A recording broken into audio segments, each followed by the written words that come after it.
because I'm a potato. Oh, good. My slow clap processor made it into this thing, so we have that. Since it doesn't look like we're going anywhere, well, we are going somewhere, alarmingly fast actually. But since we're not busy other than that, here's a couple of facts. He's not just a regular moron. He's the product of the greatest minds of a generation, working together with the express purpose of building the dumbest moron who ever lived. And you just put him in charge of the entire facility. Good, that's still working. Hey, just in case this pit isn't actually bottomless, do you think maybe you could unstrap one of those long fall boots of yours and shove me into it? Just remember to land on one foot.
aperture science.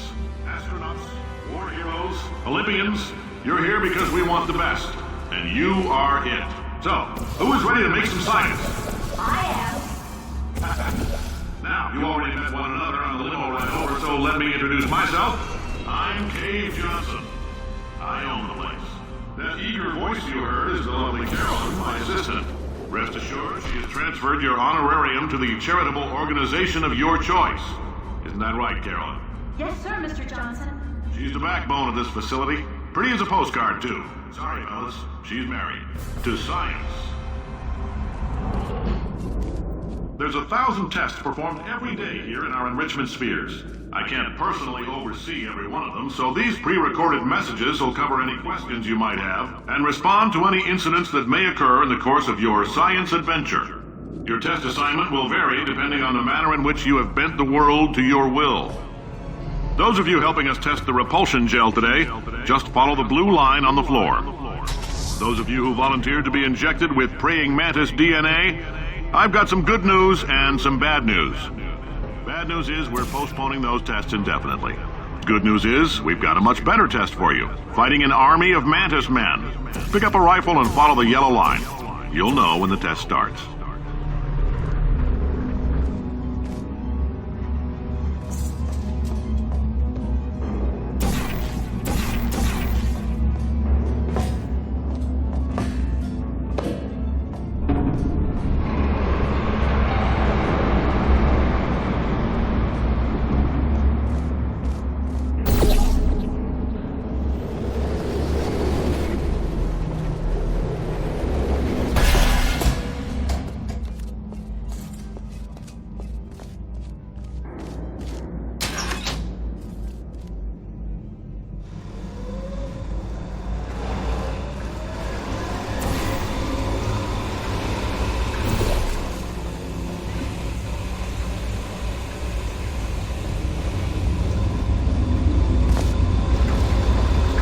They say great science is built on the shoulders of giants. Not here. At Aperture, we do all our science from scratch. No hand-holding.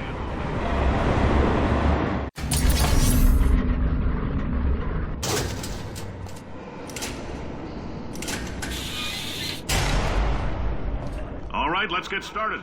This first test involves something the lab boys call repulsion gel. You're not part of the control group, by the way. You get the gel. Last poor son of a gun got blue paint. All joking aside, that did happen. Broke every bone in his legs. Try.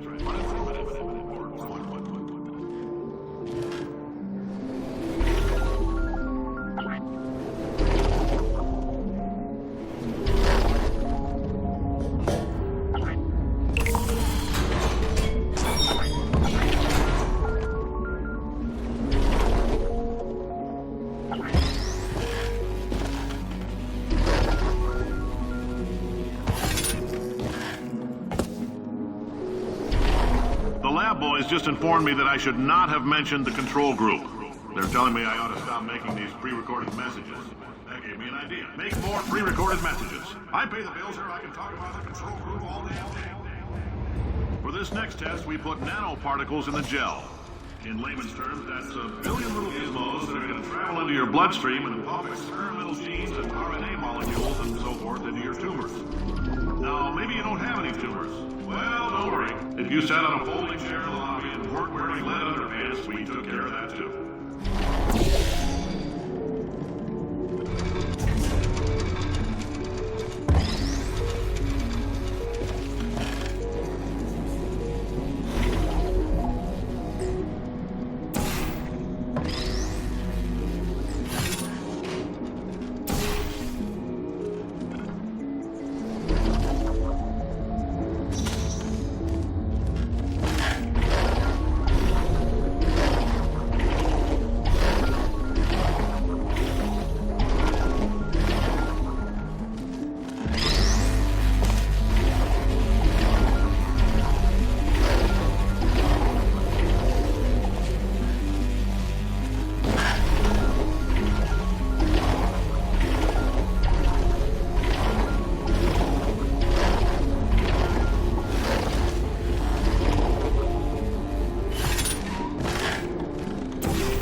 Oh, in case you got covered in that repulsion gel, here's some advice the lab boys gave me.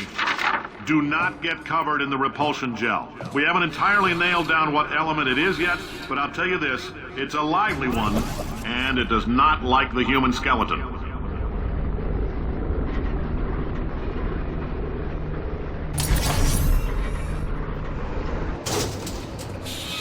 All these science spheres are made of asbestos, by the way. Keeps out the rats.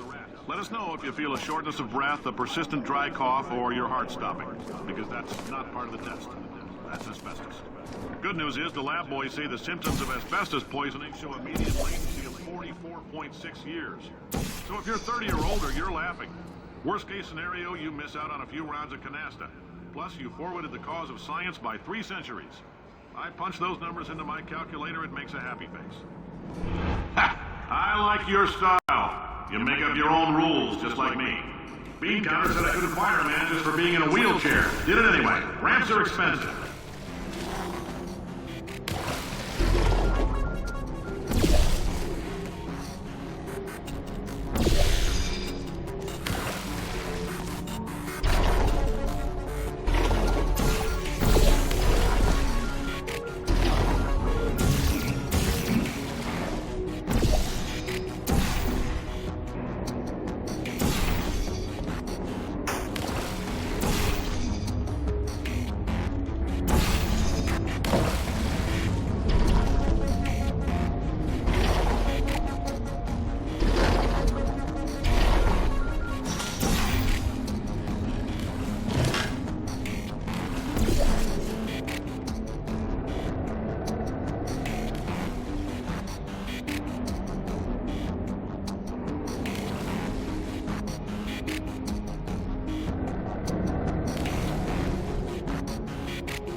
That coffee we gave you earlier had fluorescent calcium in it so we can track the neuronal activity in your brain. There's a slight chance the calcium could harden and vitrify your frontal lobe. Anyway, don't stress yourself thinking about it. I'm serious. Visualizing the scenario while under stress actually triggers the reaction.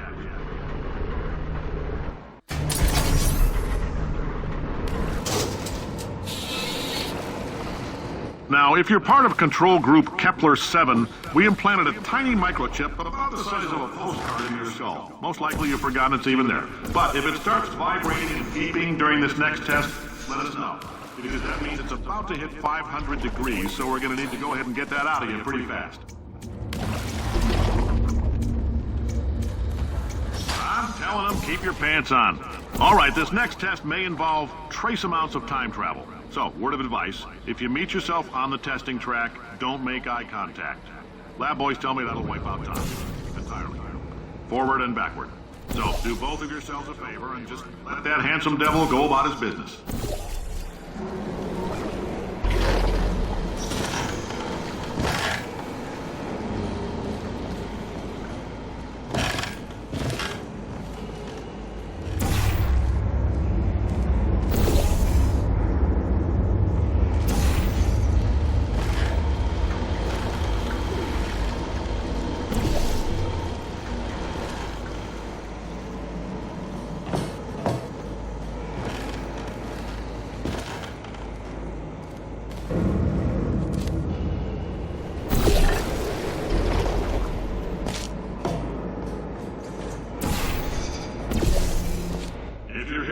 It means you're taking a long time on the catwalks between tests.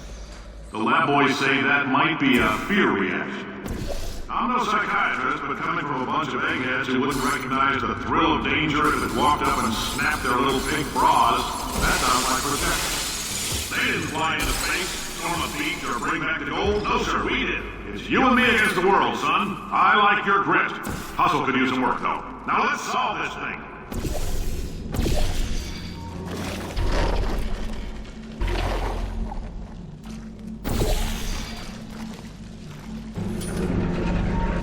Science isn't about why, it's about why not. Why is so much of our science dangerous?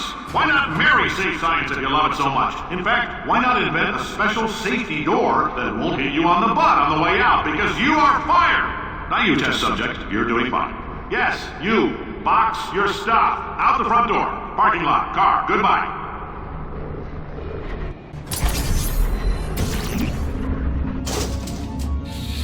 Congratulations. The simple fact that you're standing here listening to me means you've made a glorious contribution to science.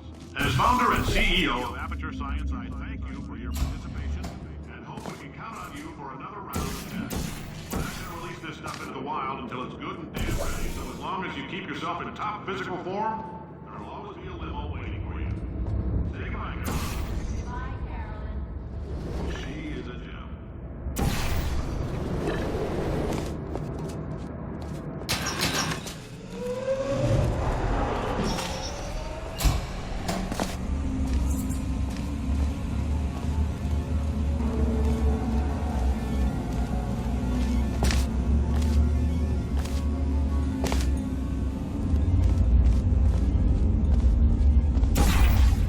Greetings, friend. I'm Cave Johnson, CEO of Aperture Science. You might know us as a vital participant in the 1968 Senate hearings on missing astronauts. And you've most likely used one of the many products we invented, but that other people have somehow managed to steal from us. Black Mesa can eat my bankrupt... Oh, hi. Say, you're good at murder. Could you... Oh, thanks. Did you feel that? That idiot doesn't know what he's doing up there. This whole place is going to explode in a few hours if somebody doesn't disconnect him. I can't move, and unless you're planning to saw your own head off and wedge it into my old body, you're going to need me to replace him. We're at an impasse. So what do you say? You carry me up to him and put me back into my body, and I stop us from blowing up and let you go. Wow, you stabbed me. What is wrong with you? Do you have a multimeter? Never mind. The gun must be part magnesium. It feels like I'm outputting an extra half a volt. Keep an eye on me. I'm going to do some scheming. Here I go. Oh, where are we? How long have I been out? That extra half volt helps, but it isn't going to power miracles. If I think too hard, I'm going to fry this potato before we get a chance to burn up in the atomic fireball that little idiot is going to...